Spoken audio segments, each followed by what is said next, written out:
ஆரம்பிப்போம்.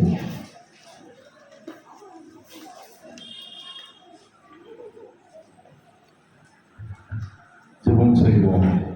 எங்களை நேசித்து வழிநடத்தும் நல்ல ஆண்டவரே, அருமையான வேலைக்காக நமக்கு ஸ்தோத்திரம் சொல்லுகிறோம். சாலோம் ஜெப கூட்டத்திற்காக நமக்கு நாங்கள் நன்றி சொல்லுகிறோம். இந்த ஜெப கூட்டத்தை கர்த்தர் ஆசீர்வதியும், உங்களுடைய நாமம் மகிமைப்படட்டும். இதை பொறுப்படுத்தி நடத்துகிற அருமையான ஜெப குழுக்களுக்காக நன்றி சொல்லுகிறோம். கர்த்தர் அவர்களை அனைவரையும் கர்த்தர் வலிமையாக எடுத்து பயன்படுத்தும். எங்களுடைய திருச்சபை பிள்ளைகளுக்காக நமக்கு நாங்கள் நன்றி செலுத்துகிறோம். இந்த பகுதியில் சுற்றிலும் இருக்கிற அவருடைய பிள்ளைகள் ஒவ்வொருவருக்காக நன்றி செலுத்துகிறோம். ஒவ்வொருவரையும் கர்த்தர் இந்த இடத்திற்கு அழைத்துக் கொள்ளுவார்கள். நாங்கள் பாட இருக்கிற பாடல்கள், சிந்திக்க இருக்கிற திருமறை பகுதிகள், ஜெபிக்க இருக்கிற வசனங்கள், எங்களுடைய ஜெப விண்ணப்பங்கள் எல்லாவற்றையும் ஆஸ்வதிக்க வேண்டும் என்று சொல்லி நாங்கள் ஜெபிக்கிறோம். உங்களுடைய பிரசனமுடைய கிருபை இடத்தில் வெளிப்படட்டும். அதற்கு உங்களுடைய பிள்ளைகள் எல்லாரையும் ஆஸ்வதியும் இயேசு கிறிஸ்துவின் நாமத்தில் ஜெபிக்கிறோம். ஜெபம் கேளும் நல்ல பிதாவே, ஆமென். இப்பொழுது நாம் பொதுவான பாடல்கள் பாடுவோம். ஜெப குழுக்களில் உள்ளவர்கள் வந்து நீங்கள் பாடல்களை துவக்கலாம். அங்கே போயிறாங்க அதில் ஒரு சேர் போட்டு வந்து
ஸ்டீபன் ஸ்டீபன் இது பக்கத்தில் அந்த அந்த பின்னாடி பின்னாடி அவங்க முன்னாடி வரும் முன்ன முன்ன முன்ன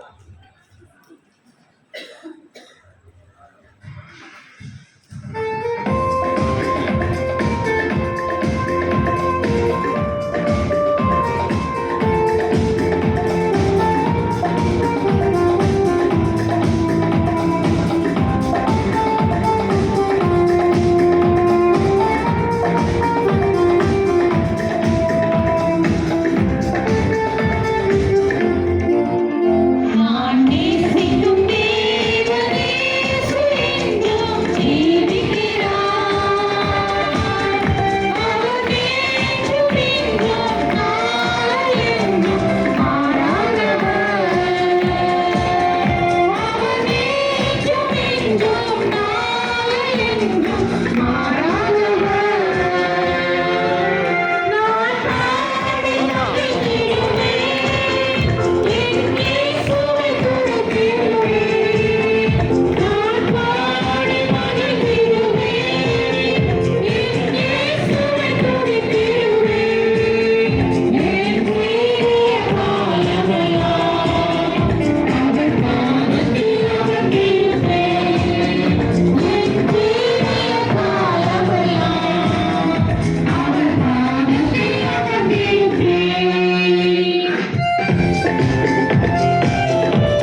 ஆண்டவர் இயேசு நல்கிய எல்லா நன்மைகளை நினைத்தேன்.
சிறுவர்கள் பாடல் இயேசுவை கொண்டாடுவேன். கொண்டாடுவேன்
அடுத்த பாடல் வாலிபர்கள் என் நேசர் அழகுள்ளவர்.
இந்த பாடல் ஆண்கள் பெண்கள் அனைவரும் இணைந்து பாடல்.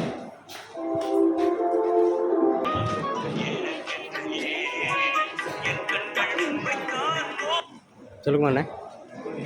ஹலோ சொல்லுங்க அண்ணே. சொல்லுங்க அண்ணே.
எதிரிகளை சுற்றி வந்தாலும் தூத சேனைகள் கொண்டவனை காப்பாரே.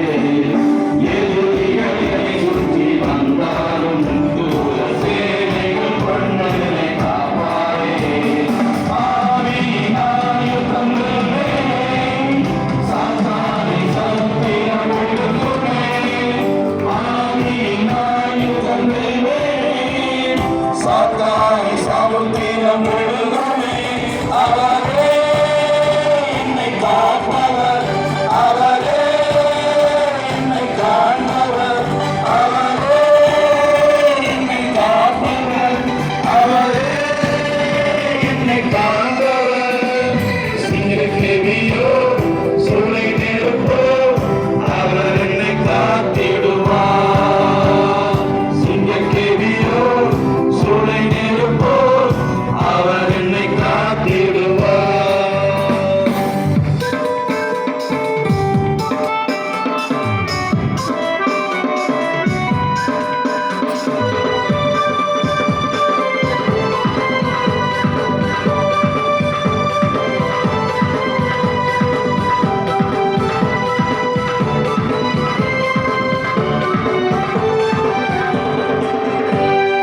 ராஜ்யம் எனக்குள்ளே வந்ததால் சூழ்ச்சிகள் என்னை ஒன்றும் செய்யாதே. ராஜ்யம் எனக்குள்ளே வந்ததால் சூழ்ச்சிகள் என்னை ஒன்றும் செய்யாதே. அற்புதம் எனக்காக செய்பவர், என்னை அதிசயமாய் வழி நடத்துவார். அற்புதம் எனக்காக செய்பவர், என்னை அதிசயமாய் வழி நடத்துவார். அவரே என்னை காப்பவர், அவரே என்னை காண்பவர், அவரே என்னை காப்பவர், அவரே என்னை காண்பவர். சிங்கக்கேவியோ சூளை நெருப்போ அவர் என்னை காத்திடுவார். சிங்கக்கேவியோ சூளை நெருப்போ அவர் என்னை காத்திடுவார். சிங்கக்கேவியில் நான் விழுந்தேன், அவர் என்னோடு இருந்தார். சுடரிலும் அக்கினியில் நடந்தேன், பனிக்குடையால் என்னை நனைத்தார். சிங்கக்கேவியோ சூளை நெருப்போ அவர் என்னை காத்திடுவார். சிங்கக்கேவியோ சூளை நெருப்போ அவர் என்னை காத்திடுவார்.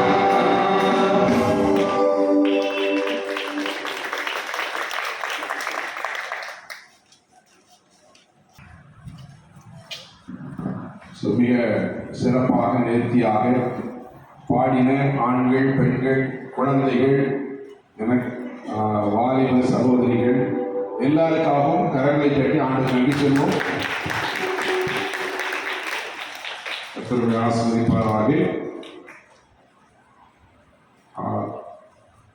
இந்த நாளிலே இந்த இடத்திலே வந்திருக்கிற உங்கள் ஒவ்வொருவரையும் இயேசுவின் நாமத்தினால் நான் வாழ்த்துகிறேன்.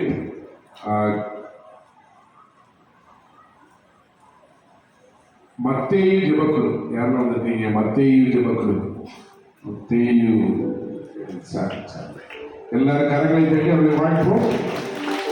மத்தேயு ஜெபக்குழு, ஓகே, வெரி குட். இருக்காரு. மார்க்கு ஜெபக்குழு இருந்து யாரும் வந்திருக்கீங்க? மார்க்கு சார் கரங்களை தட்டி வாழ்த்துவோம். லூக்காவில இருந்து யாரும் வந்திருக்கீங்க? லூக்கா ஜெபக்குழு. எல்லாம் பின்னாலே எங்கெல்லாம் இடம் நிறைய இருக்கு. கரங்களை தட்டி வாழ்த்துவோம்.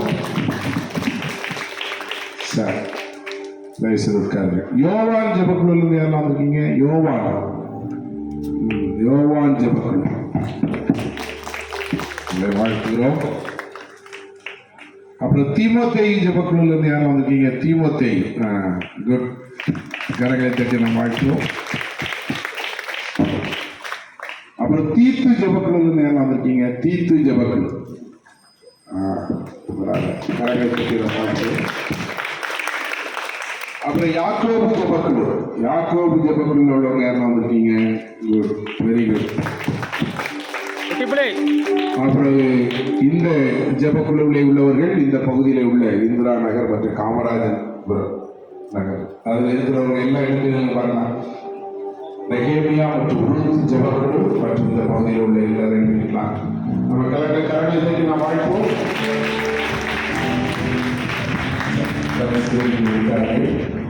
ஆண்டவர் சிறுமையால் இந்த நாளை நமக்கு தந்திருக்கிறார். இந்த ஜெபக்கூட்டத்தை கூட நடத்துவதற்கான உதவி செய்திருக்கிறார். நாம் அனைவரும் எழுந்திருந்து நாம் ஜெபிப்போம். இந்த பகுதியில் உள்ள மக்களுக்காகவும் இந்த இடத்தை நமக்கு தந்த அன்பான குடும்பத்தின் மக்களுக்காகவும் அவர்கள் எல்லாரும் ஜெபம் செய்யும். அனைவரும் எழுந்திருப்போம். அனைவரும் எழுந்திருப்போம்.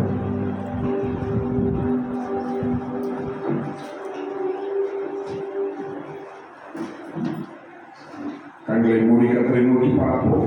கத்தர் இந்த அருமையான நேரத்துக்காக தேவாதி தேவனை நாம் ஸ்தோத்திரிப்போம். கத்தர் நல்லவர், அவர் பெரியவர், அவர் பரிசுத்தர், ஒரு வாக்குமானவர், அவரை போல ஒரு தெய்வம் இல்லை.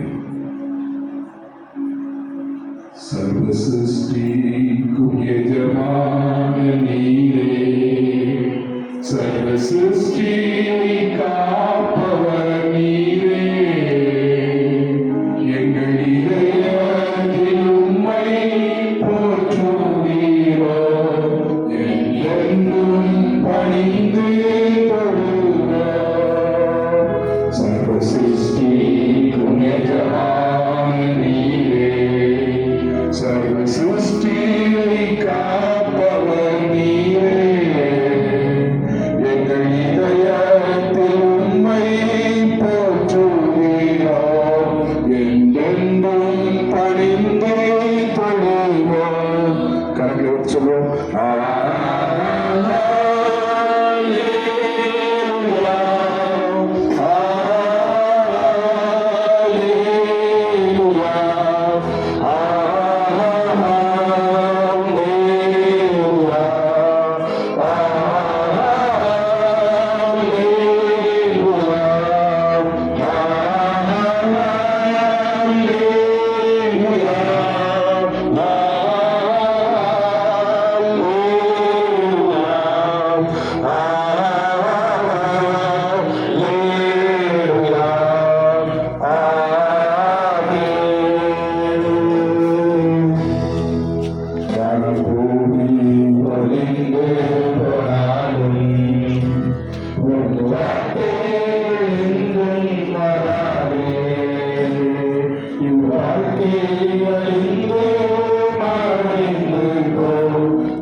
கர்த்தரை நோக்கி நாம் பார்ப்போம். இந்த கல்வாரி காட்சியை கண்முன் நிறுத்துவோம்.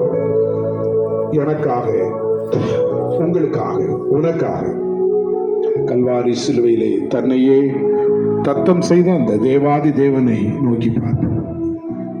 அதிலிருந்து புறப்பட்டு வரும் அன்பு, தியாகம், மன்னிப்பு. ஆண்டவரே, எங்களையும் அப்படிப்பட்ட சிந்தையினால் நிரப்பும். கல்வாரி காட்சியை கண்டபினும்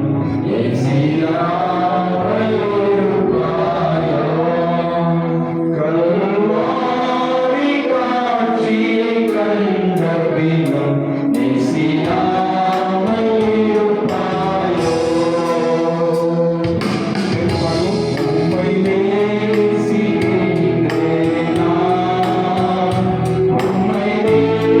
Thank you.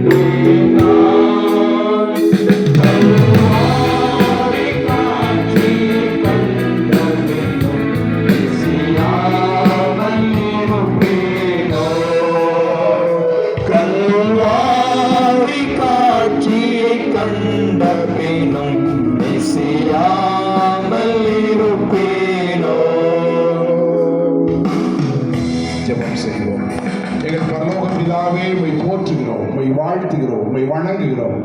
இந்த லெந்துக்கான கூட்டங்களுக்காக ஆண்டவரை ஸ்தோத்திரிக்கிறோம் சாமி.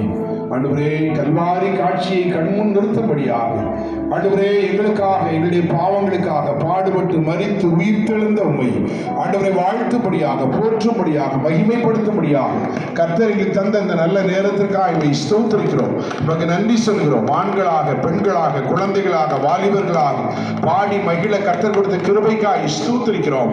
ஆண்டவரே, உம்மை துதிக்கிறோம். உமக்கு நன்றி சொல்கிறோம் சாமி. இந்த பகுதியில் உள்ள எல்லா மக்களுக்காக நாங்கள் ஜெபிக்கிறோம் அப்பா. தேவரீர் ஒவ்வொருவரையும் கர்த்தர் ஆசீர்வதிக்க வேண்டும் என்று நாங்கள் மன்றாடுகிறோம் சாமி.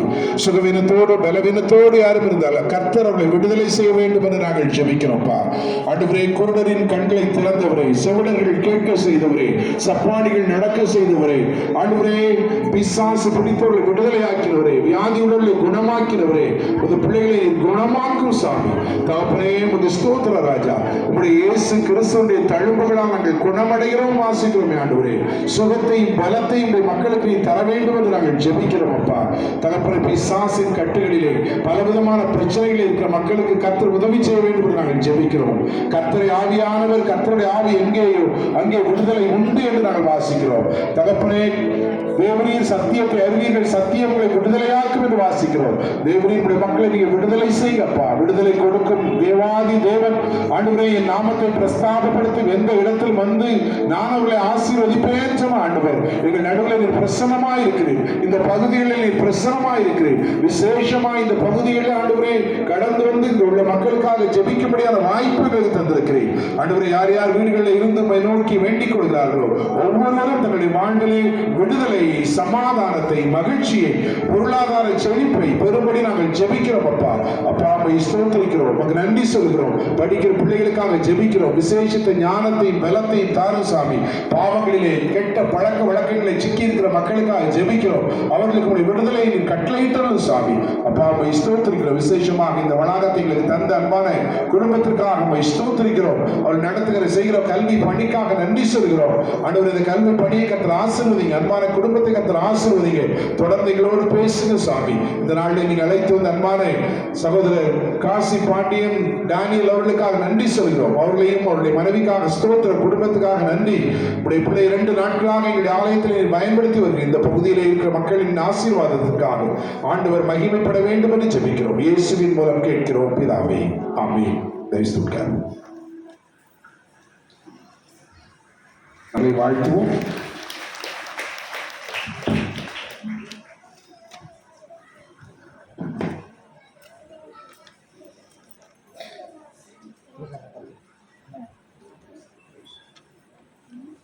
Praise the Lord. Hallelujah.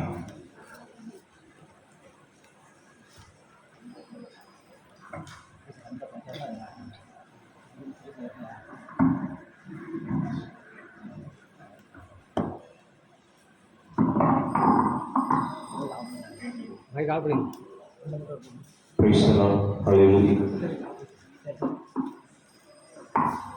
மீண்டும் ஒரு விசை நாம் தலை தாழ்த்தி நாம் ஆண்டவரை நோக்கி நாம் பார்க்கலாம்.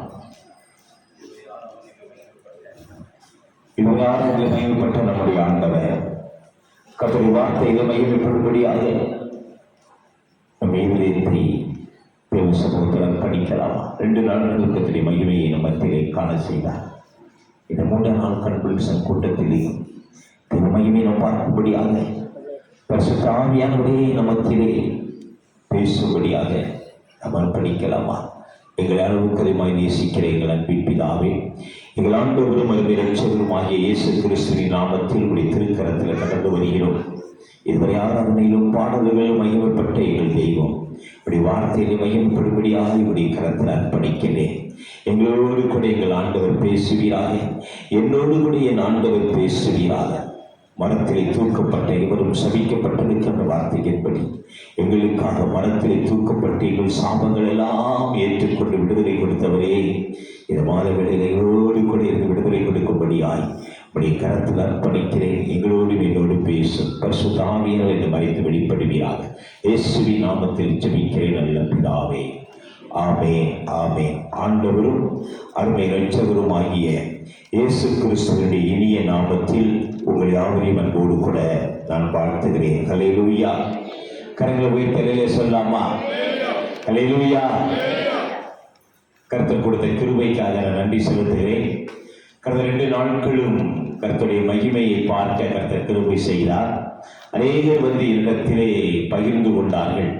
இந்த காலை ஆராதனை முடிவிலும் நேற்று 2 நாட்களிலும் அநேகர் கர்த்தர் என்னோடு கூட பேசினார். எனக்காக கர்த்தருடைய வார்த்தை வந்தது என்று அநேகருடைய சாட்சிகளை கேட்டேன். இந்த மாத வேளையிலும் கர்த்தர் மகிமையான காரியங்களை நம் மத்தியிலே செய்வாராக. அல்லேலூயா, அல்லேலூயா. ஒரு பகுதியை நாம் எடுத்து வாசிக்கலாம். அதாவது மத்தேயு சுவிசேஷம் 15வது அதிகாரம் 21வது வசனம் முதல் 28வது வசனம் வரை. எனக்கு ஒரு மைக்கில் படிக்கணும், நல்லா இருக்குமே. ஒரு மைக்கு மத்தேயு சுவிசேஷம் 15வது அதிகாரம் 21 முதல் 28வது வசனம் வரை.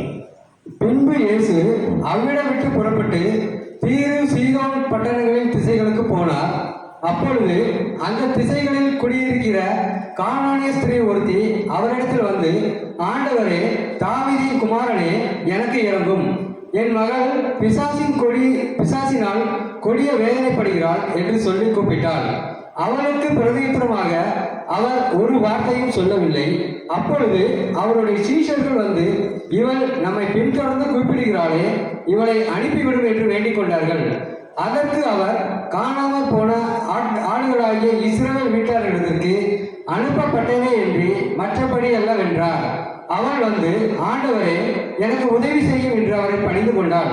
அவர் அவளை நோக்கி, பிள்ளைகளின் அப்பத்தை எடுத்து நாய்க்குட்டிகளுக்கு போடுகிறது நல்லதல்ல என்றார்.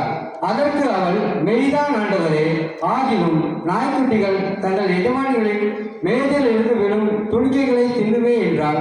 இயேசு அவளுக்கு பிரதியுத்தரமாக, ஸ்திரீயே, உன் விசுவாசம் பெரிது, நீ விரும்புகிறபடி உனக்கு ஆக கடவுது என்றார். அந்நேரமே அவள் மகள் ஆரோக்கியமானாள். இயேசு இப்போ கலாத்தியர் 3வது அதிகாரம் 13வது வசனம் படி. கலாத்தியர் 3:13 எடுத்தவர்கள் படியுங்கள். கலாத்தியர் 3ஆம் அதிகாரம் 13வது வசனம். மரத்திலே தூக்கப்பட்ட எவனும் சபிக்கப்பட்டவன் என்று எழுதியிருக்கிறபடி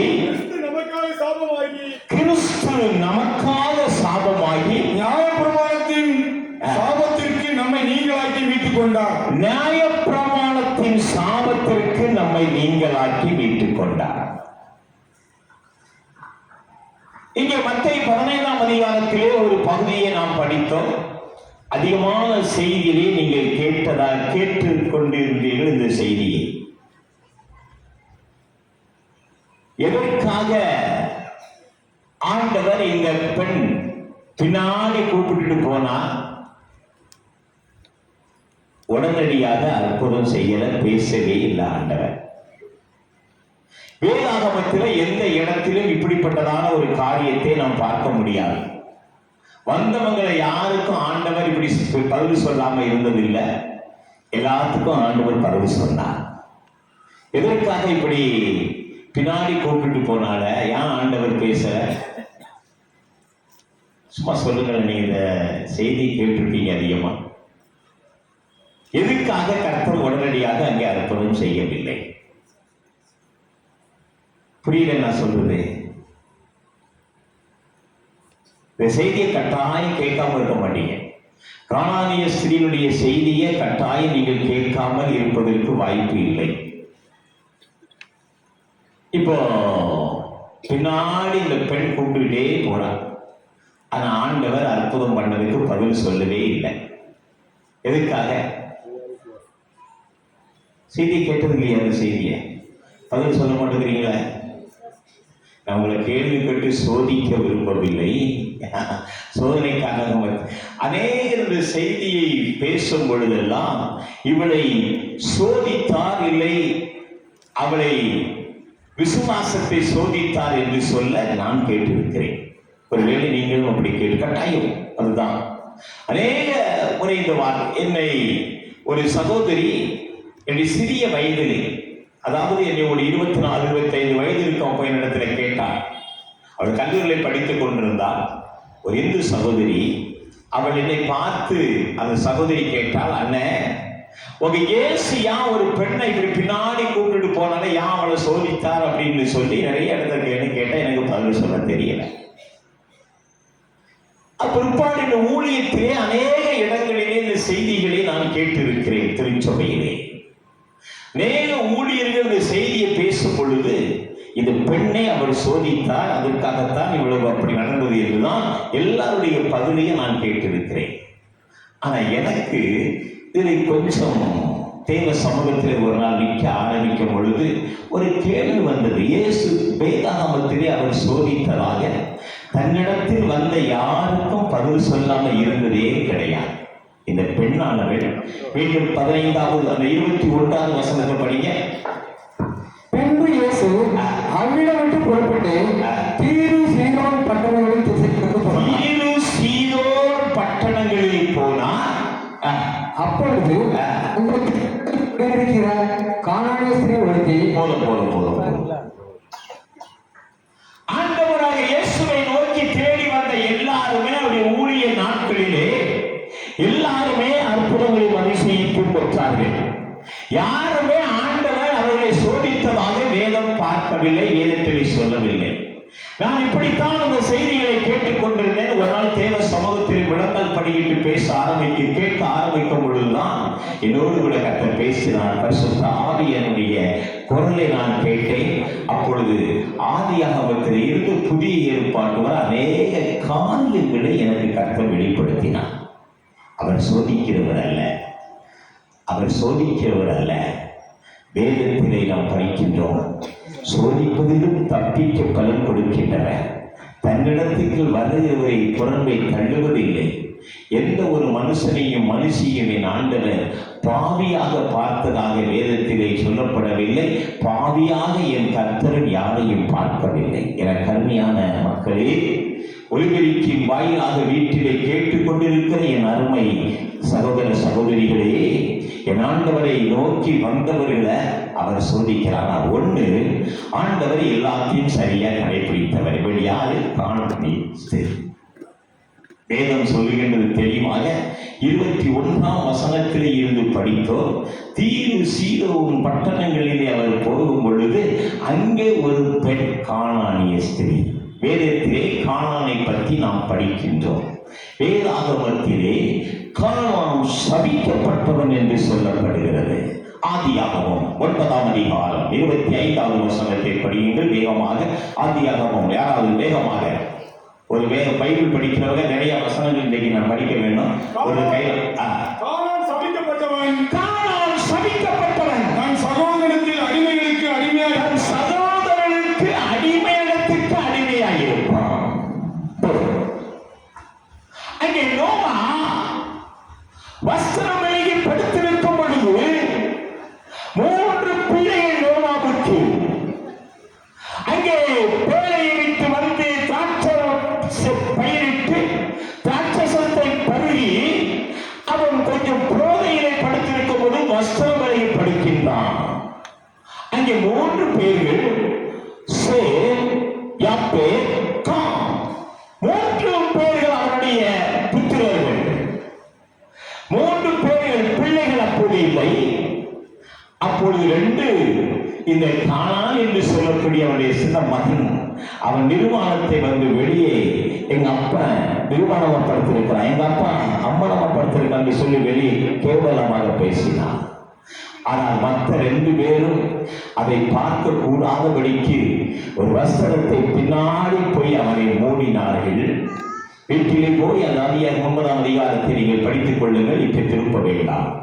அப்பொழுது கண் திறந்து பார்த்த பரிசுத்தவான் நோவா, எல்லாவற்றையும் அறிந்திருந்த நோவா, ஆண்டவர் உத்தம சன்மார்க்கன் என்று சொன்ன நோவா, உலகத்திலே எல்லாவற்றையும் அழித்துவிட்டு நோவாவின் குடும்பத்தை மட்டும் வைத்து மீண்டும் உலகத்திலே சன்னதியை உண்டாக்கின என்னுடைய தெய்வம், அந்த நோவாவுக்குள் ஆவியானவர் இருந்தார்.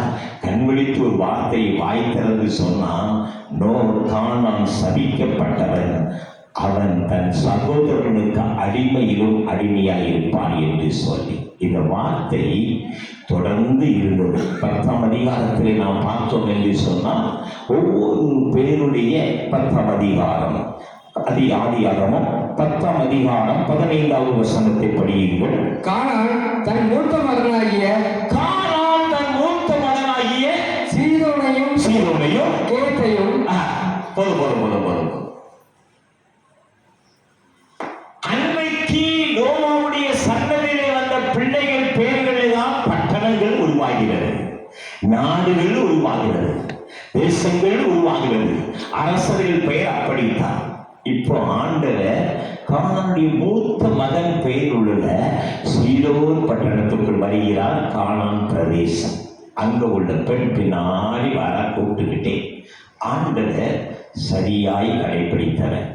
அன்றைக்கு தன் தாத்தா, நம்முடைய மூதாதைய தாத்தா நோவா சொன்னாரு, கானான் சபிக்கப்பட்டவன் யாரும் அவனை பின்பற்ற வேண்டாம் என்று சொல்லி. இப்போ ஆபிரகாம் தன்னுடைய மகனுக்கு பெண் பார்ப்பதற்காக எலியேசரை தன்னுடைய மகனுக்கு பெண் பார்ப்பதற்காக எலியேசரை அழைத்து அனுப்புகிறார். எலியேசரை அனுப்பும் பொழுது ஒரு பிராமிஸ் வாங்குகிறார். அந்த ஆதியாகமும் அங்கே ஆதியாகமத்தில் நாம் பார்த்தோம் என்று சொன்னால் அங்கே தெளிவாக 24வது அதிகாரத்திலே அங்கே அந்த வார்த்தையை நாம் படிக்க முடியும். 2 to 8 வரை படிக்க வேண்டாம். அந்த வசனத்தை படிங்கள். 8வது வசனத்தை படிங்கள். ஆதியாகமம் 24வது அதிகாரம். பெண்ணே வர மனதில்லாதவர்களாயும் அப்படி நீ இந்த ஆணைக்கு அங்கே மாத்திரம் என் குமாரனையும் மறுபடியும் அழைக்கப்பட்டு போக வேண்டாம் என்றார். 24வது அதிகாரம் 2வது வசனம். அப்பொழுது ஆபிரகாம் தன் வீட்டில் உள்ளவர்களில் வயதில் மூத்தவனும் தனக்கு உண்டான எல்லாவற்றிற்கும் அதிகாரியுமாகிய தன் ஊழியக்காரனை நோக்கி, நான் குடியிருக்கிற கானானியருடைய குமார்த்திகளில் எலியேசர் ஒரு பிராமிஸ், தொடையில கை வச்சு எனக்கு ஒரு பிராமிஸ் பண்ணணும். என்னை என்னுடைய மூதாதைய அங்கே ஆபிரகாம் சேத்தினுடைய வழியிலே வந்தவன்.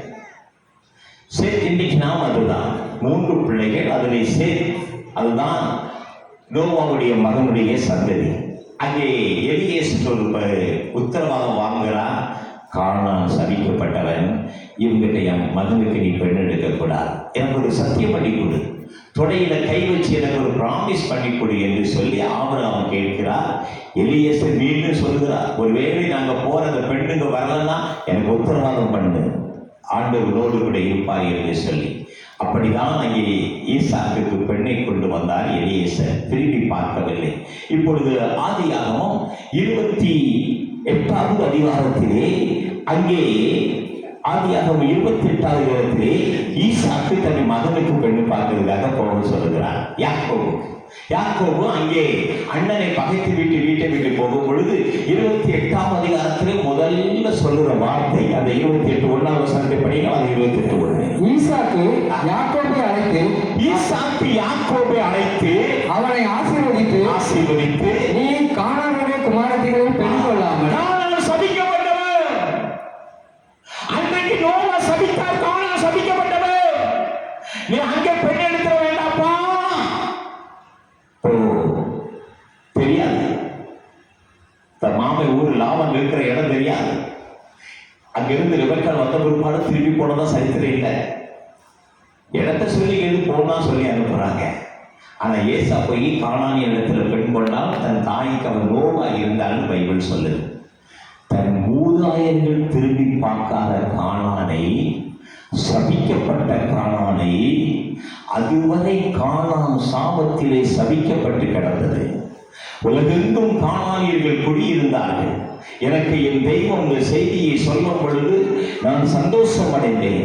ஆண்டவரத்திலே குதிக்க ஆரம்பித்தேன். தேவ சமூகத்திலே இந்த வார்த்தைகளை சில ஆண்டுகளுக்கு முன்பதாக என்னோடு கூட கர்த்தர் பேசும் பொழுது, ஆண்டவர் பட்சபாதம் உள்ளவர் அல்ல, இந்த பெண்ணை ஆண்டவர் சோதித்தவர் அல்ல. அங்கே அவன் நடந்து கொண்டே போகிறார். அவள் பேசுகிறாள், கேட்கிறாள், இயேசுவே சாபத்தை தீர்க்க வந்தவரே எனக்கு இறங்கும், என் மகளுக்கு இறங்கும் என்று கூப்பிடுகிறார். ஒருவேளை 1 கிலோமீட்டர் இருக்கலாம், 2 கிலோமீட்டர் இருக்கலாம், நடந்துகிட்டே போறாங்க. ஆனா அதுவே சொல்லல. சீசர்கள் தொந்தரவு தாங்க முடியாம ஆண்டவர்கிட்ட சொல்றாங்க, என்ன ஆண்டவரை அவர் கூப்பிட்டுட்டு வரால, எதையாவது பதில் சொல்லும். அப்பதான் அவளை பார்த்து சொல்லல, அடுத்த வார்த்தை சொல்லுகிறா, அங்க அப்பத்தை எடுத்து நாய்க்குட்டிகளுக்கு போடுவது நல்லதல்ல. இப்பதான் அவ சொன்னாங்க, நாய்க்குட்டி தான்ப்பா. ஆனா ஒண்ணு, மரத்திலே தூக்கப்பட்ட எவனும் சபிக்கப்பட்டது என்று சொல்லுகிறபடி உலகத்தின் சாபத்தை தீர்க்க வந்த தேவ ஆட்டுக்குட்டி நீர் என்பது அறிந்தபடியினால உப்பாடி பின்னாடி வருகிறேன் என்று சொல்லி வருகிறார். ஆண்டவர் அவளை சோதிக்கவில்லை. சபிக்கப்பட்ட கானான் சமுதாயம் என்று சொல்லி தன் மூதாதையர்கள் ஆபிரகாம், யாக்கோபு வழிவந்த யாருமே கானானை திரும்பி பார்க்காதபடி இருந்தபடியினால் ஆண்டவரும் போனார். அங்கே ஒரு மருந்துக்கு வந்ததை தொடர்ந்து பிடித்தார். வேதாகமத்திலே குறித்து பலவெல்லாம் என்னிடத்திலே கர்த்தர் சொன்ன வார்த்தைகளை இன்றைக்கு நான் வைக்க ஆரம்பிக்கிறேன். வேதாகமத்திலே அநேக சாபங்கள் சொல்லப்பட்டிருக்கின்றது. ஆண்டவர் சபித்த சாபம் அது மறுக்கவே முடியாது. தெய்வத்தின் சாபம். அதுக்கு அடுத்தபடியாக பரிசுத்தவான்கள் சபித்த சாபம், நோவாவின் சாபம், யோசுவாவின் சாபம் அங்கே பார்க்கின்றோம். அதே போல அங்கே மனிதன் தனக்குத்தானே பேசி இழுத்துக் கொண்டதாக சாபம். இங்கே நோவா சபித்தார், கானான் சபிக்கப்பட்டவன். ஆண்டவராகிய கர்த்தர் ஆதியாகமம் 3ஆம் அதிகாரத்திலே வேதத்திலே படிக்கின்றோம். அங்கே நமக்கு தெரியும், அங்கே சர்ப்பப்பாய் சாத்தான் அங்கே சர்ப்ப வடிவிலே பாவம் பண்ணினான். ஆண்டவர் சர்ப்பத்தை சபித்தார், இது பூமியை சபித்தார், முட்களும் குருக்களும் உண்டாகும் என்று சபித்தார். அப்படியே இன்று வரை இருக்கிறது. அந்த சாபம் திருப்ப முடியவில்லை. பெண்ணை சபித்தார் ஆண்டவர், மனிதனை சபித்தார். கடைசி வரை வருத்தத்தோடு வேதனையோடு இருப்பாய் என்று சொல்லி பெண்ணை நீ வேதனையோடு கூட பிரசவ வேதனை, உலகத்தில் இருக்கிற எல்லா வேதனை காட்டிலும் பிரசவ வேதனை ஒரு பக்கம் சுகமாய் இருந்தாலும் அதிகமான வேதனை. அந்த சபித்த சாபம் பாம்பை பார்த்து சொன்னார், மண்ணை நக்குவாய், நீ இப்படிதான் தவண்டு கொண்டு போவாய் என்று சொல்லி இன்று வரை அந்த சாபத்தை மாற்ற முடியவில்லை. ஒன்று. இன்னொன்று, ஆதிகாரம் 18ஆம் அதிகாரத்திலே சோதோம் குமாரா பட்டணம் சபிக்கப்பட்டது, அது அழிக்கப்பட்டது. அன்றைக்கு வானத்தில் இருந்து கந்தகூமில் நெருப்பு விழுந்து அந்த சோதோம் குமாரா பட்டணம் அழிந்தது. இன்றைக்கும் அழிக்கப்பட்ட சோதோம் குமாரா பட்டணங்கள் அப்படியே கிடைக்கின்றது மண்வெடுகளா. யாரும் அதிலே குடியேற்றுவார் இல்லை, குடியேறுவார் இல்லை. சாபம், தேவனுடைய கோபத்தின் சாபம் இன்றைக்கும் திருப்ப முடியவில்லை. என் ஆண்டவராகிய இயேசு எருசலேம் தன்னை வரும்பொழுது அதை பார்த்து அழுது எருசலேம் தேவ ஆலயத்தை என் தேவன் சபித்ததாக வேதத்திலே படிக்கின்றோம். வேதத்திலே படிக்கின்றோம். மத்தேயு 24ஆம் அதிகாரம் 1:2 லூக்கா 13:1 அங்கே மார்க்கு 13:1 படிக்கிறோம். ஒரு வசனத்தை மட்டும் படிக்கலாம். மத்தேயு 24ஆம் அதிகாரம் முதல் 2 வசனங்களை படிக்க வேகமாக. இந்த இயேசு வசனங்களை எல்லாம் சொல்லி முடித்த பின்பு அவர் தம்முடைய சீசரை நோக்கி, 2 நாளைக்கு பின்பு பஸ்கா பண்டிகை வரும் என்று அறிவீர்கள். அப்பொழுது 24 தான் 24 தேவாலயத்தை விட்டு புறப்பட்டு போகையில் அவருடைய சீசர்கள் தேவாலயத்தின் கட்டடங்களை அவருக்கு காண்பிக்க அவரிடத்தில் வந்தார்கள். இயேசு அவர்களை நோக்கி, இவர்களை எல்லாம் பார்க்கிறீர்களே, இவ்விடத்தில் ஒரு கல்லின் மேல் ஒரு கல் இராதபடிக்கு எல்லாம் இடிக்கப்பட்டு போகும். அன்றைக்கு வேதனையோடு எருசலேம் தேவாலயத்தை ஆண்டவர் சபித்தார். சாலமோன் கட்டின தேவாலயம் பாபிலோனுடைய நேபுகாத்நேச்சாரின் தளபதி நெற்றியினால் இடித்து தீக்கரையாக்கப்பட்டது. அதுக்கு பிற்பாடு அங்கே செருபாபேல், அங்கே மற்றவர்கள் எடுத்து கட்டின தேவாலயம் மீண்டும் இடிக்கப்பட்டது. மீண்டும் அதை எடுத்து கட்டப்பட்டது தேவாலயம். ஆண்டவராக இயேசு கிறிஸ்து அப்பொழுது தேவாலயத்துக்கு போகும்போது ஆண்டவர் சபித்தார், ஒரு கல் இல்லாதபடி அது இடிக்கப்படும் என்று சொல்லி. கிபி 60க்கு பிற்பாடு அது இடிக்கப்பட்டது நினைக்கின்றேன். இன்று வரை அந்த தேவ ஆலயம் ஒரு சுவர் மட்டும் அழுகின் சுவராக இஸ்லாமியர்கள் ஒரு பக்கமும் அங்கே யூதர்கள் ஒரு பக்கமும் முட்டி முட்டி அழுது கொண்டிருக்கிறார்கள். இன்று வரை அதை எடுத்து கட்ட முடியல. நவீன காலத்துக்குள் இருக்கின்றோம், விஞ்ஞான காலத்துக்குள் இருக்கின்றோம். ஒரு 2-3 நாட்களுக்குள்ளாக, ஒரு நாளுக்குள்ள கட்டி முடிக்கப்படும். ஆனால் அன்றைக்கு என் இயேசு சபித்தாரே தேவாலயத்தை இன்றளவும் எடுத்து கட்ட முடியவில்லை. இதை விட முக்கியமான காரியம் எரேமியா தீர்க்கதரிசி புத்தகம் 51வது அதிகாரம் 37வது வசனத்திலே பாபிலோனை கர்த்தர் சபித்தார். படியுங்கள் வசனத்தை.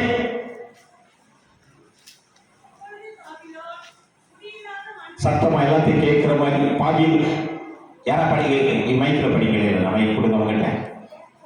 எரேமியா 51:37.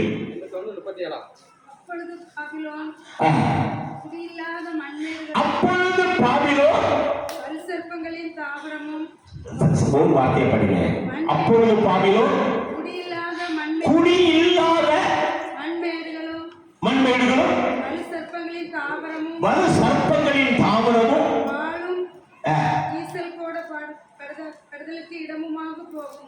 ஆண்டவர் பாபிலோனை கோபத்தினால சபித்தார். இன்றைக்கு பாக்தாத்திலிருந்து ஒரு 80 கிலோமீட்டருக்கு அப்பால அழிஞ்சு கிடக்குது அந்த பாபிலோன். எந்த அரசனாலே எடுத்து கட்டப்பட்ட மண்ணு மேல கிடக்குது. நீங்க வேணா நீங்க எல்லாத்துக்கும் தெரிய நெட்ல சர்ச் பண்ணி பாருங்க. ஒரு கெட்ட ஆரம்பிக்கும் போதெல்லாம் சண்டை வரும். சதாம் ஹுசேன் நமக்கு தெரியும், பல வருஷம் இருந்தாரு. நேர்பக்காத்து நேச்சரை போல வாழணும்னு நினைச்சார். தொங்கு தோட்டத்தை உருவாக்கின நேபுகாத்து நினைச்சார் உலக அதிசயத்தில் ஒன்று. அதே போல பாபிலோன் நான் கட்டுவேன்னு சொல்லி அவரு அழிகிற நேரத்தில் அங்க அமெரிக்கா அடிக்கும் பொழுது, அவரை பிடிக்கும் பொழுது அவருடைய அரண்மனையை வெளியே வந்தது எத்தனை பேர் அதை படித்திருக்கிறோம். தங்க டாய்லெட், தங்க வாஷ்பேஷன், தங்கத்துல நிலை, எப்படி நேபுகாத்து நேச்சர் வாழ்ந்தாரோ அதே போல அரண்மனையை கட்டணும். அதுக்கடுத்து தொங்கு தோட்டத்தை உருவாக்குவேன் பாபிலோன் அன்னைக்கு இருந்தது என்று சொல்லி பல முறை அதுக்கு ஐடியா பண்ணி பார்லிமெண்ட்ல தீர்மானம் போடுவார். தீர்மானம் போடும் போதுதான் ஒரு சண்டை வர அமெரிக்காவை அடிக்க ஆரம்பிக்கும். இங்க தெரியும் இஸ்லாமிய கிறிஸ்துவ சண்டைன்னு சொல்லி. ஆனா நம்மகிட்ட கேட்டா சொல்லுவோம், வேதாகமத்துல கர்த்தர் சொல்லி இருக்கிறாரு, ஆண்டவர் பாபிலோனை சபித்ததை மனுஷன் எடுத்து கேட்ட போறான்னு சொல்லி நடந்தது.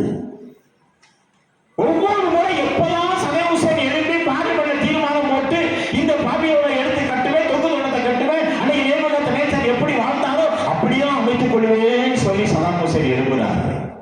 கட்ட முடியல. கடைசியில உலகத்தில் உள்ள எல்லா சிவில் இன்ஜினியர், ஆர்கிடெக்ட் இன்ஜினியர் எல்லாத்தையும் வர சொல்லி அதுக்கு படமெல்லாம் போட்டு எல்லாம் எஸ்டிமேட் போட்டு அங்க பார்லிமெண்ட்ல அதுக்கென்று ஒரு தொகையை ஒதுக்கி நான் கட்ட போலேன்னு சொல்லும் போது ஒரே தூக்கி இல்லாமல் போக பண்ணிட்டு சதாம் ஹுசேன். அவருடைய முடிவு தெரியும். ஒன்றும் இல்லாமல் அடிபட்டு போனான். இன்று வரை எடுத்து கட்ட முடியவில்லை. என் தேவனுடைய சாபம், என் ஆண்டவருடைய சாபம், அது இன்று வரை உலகத்துக்கு அடையாளமாய் இருக்கின்றதையா. என் வேதாகமம் மெய் என்பதற்கு, என் வேதாகமத்தில் அது கதை அல்ல, அது ஒரு சரித்திரம் என்பதற்கு இன்றைக்கு உலகம் இருக்கிற ஆதாரங்கள் உண்மை மாற்றவே இதை முடியாது. இது சரித்திரம். மற்ற ஒரு இதிகாசங்களைப் போல அல்ல, மற்ற ஒரு புராணங்களைப் போல அல்ல. நான் அநேக முறை ராமாயணத்தை நான் படித்தவன் ஒன்று, அநேக முறை ஏடுகளை பிடித்து படித்தவன் ஒன்று எனக்கு தெரியும். என் வீட்டை விட்டு வந்தால் என்னை வளர்த்த என்னுடைய வளர்த்தம்மா நெத்தில பட்ட போடாம வெளியே அனுப்ப மாட்டாங்க. இருக்கிற சேரமன் ஏரல் கோவிலிலே என்னுடைய 78வது ஆண்டு வரையிலும் நான் மாமலத்தை எடுத்து அங்க உள்ள மண்ணை தின்று வாழ்ந்தவன் தான். எங்கள் குடும்பம் சாபத்திலே வாழ்ந்து கொண்டே இருந்தது. 3 வயதில் என்னுடைய தகப்பனாரை இழந்தேன். அங்கே எல்லாரும் எங்களை தகப்பனாரை திங்க வந்த பிள்ளைகள் என்று சொல்லி என்னையும் என் தம்பியும் பார்த்து சொல்லுவார். 8 மாத கற்பனை என்னுடைய தாயா. அப்படிப்பட்ட வேதனையோடு இதே நல்லூர் கிராமத்திலே இருக்கிறதான மேல்நிலை பள்ளியிலே படிக்க வரும்பொழுது கேள்வியில் இருக்கும்போது 1978 ஆண்டு டிசம்பர் 8ஆம் நாள் இந்த வேதாகமத்தை பார்த்து திறந்து படிக்க ஆரம்பித்தேன். இது கதை அல்ல, இது உண்மையும் சரித்திரம் என்பதை தேவன் எனக்கு வெளிப்படுத்தினார். அல்லேலூயா. இன்றைக்கு 30 முறைகளுக்கு மேல இந்த வேதாகமத்தை படிச்சிருக்கேன். இதுதான் எனக்கு உணவு. இதுதான் எனக்கு தியானம், இதுதான் எனக்கு உலகத்தை வெளிப்படுத்துகிறது. இன்றைக்கு ஆதாரம் கதை இல்லை. இன்றைக்கு ஒரு ராமாயணத்தை இன்றைக்கு சொல்லி படிச்சது என்று சொன்னால், இன்றைக்கு ராமனுக்குடைய அப்பா தசரதர் தெரியும், தசரதர் அப்பா யாருனே தெரியாது. பரவாயில்ல, நான் கேட்டிருக்கிறேன்.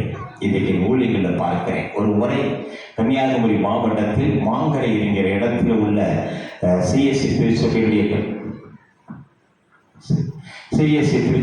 கன்வர்சன் கூட்டத்தை முடித்துவிட்டு ட்ரெயினில் அங்கே போய்கிட்டு இருக்கிறேன். அப்பொழுது ஒரு ஐயா அவர்கள் என்னிடத்துல கேட்டாங்க. அப்போ இந்த வார்த்தையை மட்டும் நான் சொல்லி அவர்களிடத்துல சொன்னேன், என் வேதம் சரித்திரம் என்று சொல்லி, என் வேதம் சரித்திரம் என்று சொல்லி, என் வேதத்தை படித்து நான் உணர்ந்தவன் சாபங்களை தீர்க்க வந்தது என் வேதம் என்று சொல்லி, அவர் உடனடியாக ஒரு பிராமணர், ஒரு பேங்கிங் மேனேஜராக இருந்தவர், அந்த அம்மா ஒரு ஹெட் மாஸ்டராக இருந்தவங்க, உடனடியாக வேதத்தை நேசிக்க ஆரம்பித்தார்கள். பல சத்தியங்களில் பல இதிகாசங்களை படித்ததான ஒரு ஐயா அவர்கள் இன்றைக்கு ரசிக்கப்பட்டு சென்னை பட்டணத்திலே ஒரு திருச்சபையிலே இருக்கிறார்கள். என கருமையான மக்களே, சாபத்தை தீர்க்க வந்தவர் என் இயேசு. அது வேதத்தின் உண்மை. வேதம் அறிந்தவர்கள் தெரியலாம். இன்றைக்கு இந்த வார்த்தைகளை ஒளிபுரித்து அனைவரை கேட்டுக்கொண்டு இருக்கலாம். வாழ்க்கையிலே சாபத்திலே பிறந்து சாபத்திலே வாழ்ந்து கொண்டிருக்கிற குடும்பங்கள் எத்தனை! ஐயா, வேதாகமும் சரித்திரம் என்பதற்கு இது ஆதாரம். அங்கே நோவா சபித்த சாபம், கானான் சபிக்கப்பட்டவன் என்கிற சாபம் யோசுவா ஒரு புஸ்தகத்திலே 9ஆம் அதிகாரத்திலே அங்கே நிறைவேறினது. படியுங்கள், யோசுவா 9ஆம் அதிகாரம் 23வது வசனம். வேகமாக கடந்து செல்லலாம். நான் சாபங்களை சொல்லிவிட்டு உங்களிடத்தில் ஜெபிக்க விரும்புகிறேன். இன்றைக்கு ஒரு மகிமையான காரியங்களை கர்த்தர் செய்ய போகிறார். படியுங்க. இப்போது நீங்கள் சபிக்கப்பட்டவர்கள், இப்போது நீங்கள் சபிக்கப்பட்டவர்கள், தேவனுடைய ஆலயத்துக்கு தேவனுடைய ஆலயத்திற்கு விறகு வெட்டுகிறவர்களும் தண்ணீர் எடுக்கிறவர்களுமான பணிவிடைக்காரராய் இருப்பீர்கள். நல்லா கவனியுங்கள்.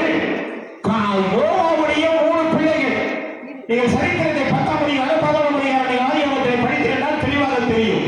அதில் வனாந்திரத்தை கடந்து வருகிறவர்கள் நம்முடைய ஆபிரகாமுடைய சந்ததியாக இருக்கிறவர்கள், சேத்தினுடைய வம்சம். அங்கே நோவா சபிக்கிறான், உன் சகோதரனுக்கு நீ சகோதரனுக்கு அடிமையாக இருப்பாய் என்று சொல்லி.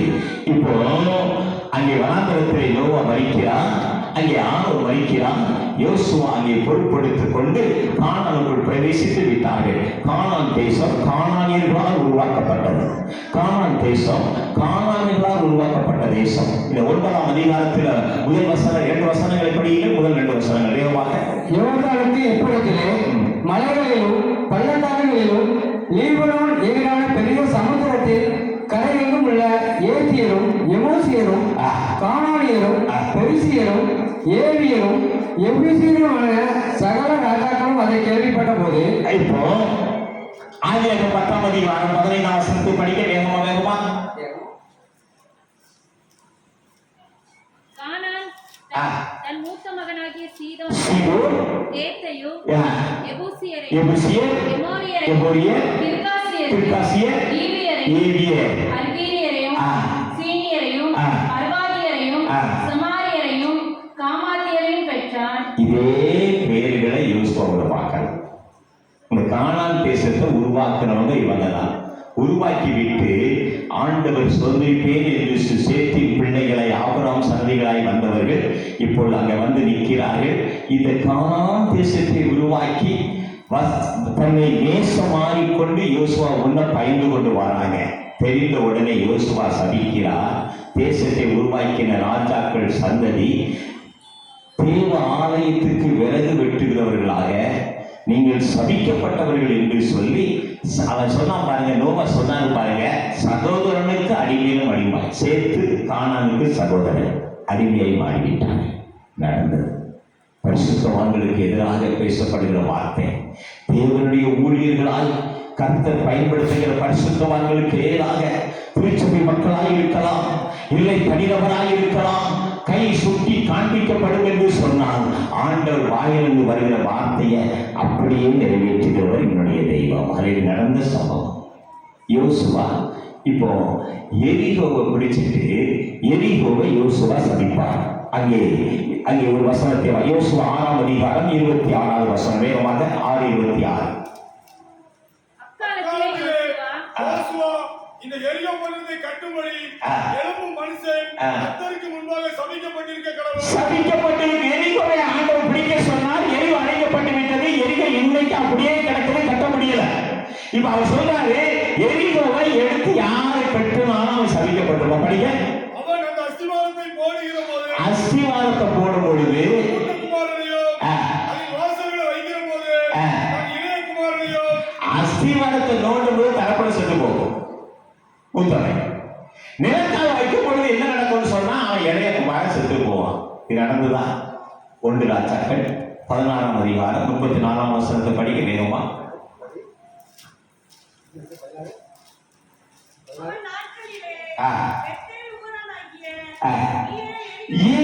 எரிகோவை